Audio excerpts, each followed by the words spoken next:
অপেক্ষাৰ অন্তত আজি গৈ আছোঁ মাজুলী আৰু মায়ে আমাক আগবঢ়াবলৈ আহিছে, সেইকাৰণে অকণ বেয়া লাগি আছে। প্ৰথমবাৰ গৈ আছোঁ শ্বশুৰবাৰী, তাকো মানুহজন যোৱা নাই, শাহুমা যোৱা নাই। মা আৰু এখেত যদি গ'লে হয় খুব বেছি ভাল লাগিলেহেঁতেন, কিন্তু উপায় নাই, যিহেতু আমাৰ দোকান আছে সেয়েহে যাব নোৱাৰে।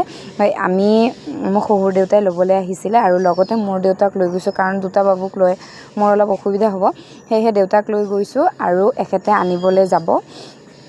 আহি এতিয়া ISBT পালোহি আৰু মনটো এইকাৰণেই বেছি ভাল লাগি আছে যে মাজুলীখন ইমান ধুনীয়া ঠাই, মানে মোবাইলতেই দেখোঁ সদায় আৰু ফটো দেখোঁ, ভিডিঅ'ত দেখোঁ, আজি নিজেই দেখা পাম।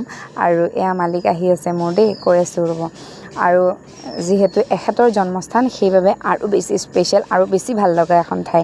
আৰু এখেত আহিছে মানে আমি যিহেতু অকলেই আহিলোঁ, তেখেতে এটা কামত গৈছিলে, সেয়েহে লগ কৰিব নোৱাৰিম বুলি মই বহুত বেছি খং কৰিছিলোঁ। তাৰপিছত তথাপি লগ কৰিবলৈ আহিলে বাৰু।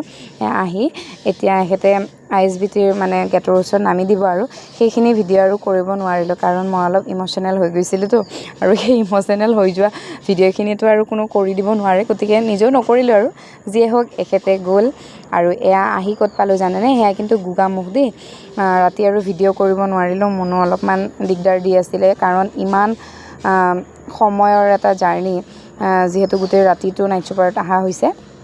আৰু সেয়া মানে গোগামুখত মোৰ মামাহঁতৰ ঘৰ আৰু। তো যিয়ে হওক আহি পেলাই পাই গ'লোহি কমলাবাৰী, আৰু ইয়াতেই মোৰ মানুহজনৰ জন্ম হৈছিলে, ইয়াতেই ডাঙৰ হোৱা, শৈশৱকালটো ইয়াতে পাৰ কৰিছে বুলি ক'ব পাৰি, ল'ৰালি কাল যিটো। তাৰপিছত এয়া আহি পালোঁ আৰু দুয়োটাই চাওকচোন, প্ৰথমবাৰ আমাৰ ডাঙৰ বাবুৱে এনেকৈ মাটিৰে খেলিছে, চাওকচোন কি আনন্দ।